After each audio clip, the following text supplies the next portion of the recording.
Hey guys, today I'm gonna show you how to change ringtone. So open your settings, scroll down, click on sound and vibration, then showing it to ringtone. So if you want to choose any sound from Samsung brand sound, you just easily select from here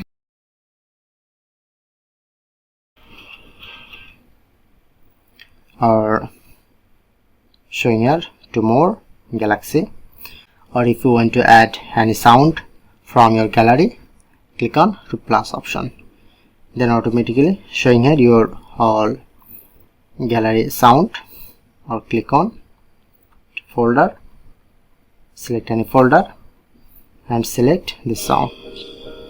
Okay, press on done.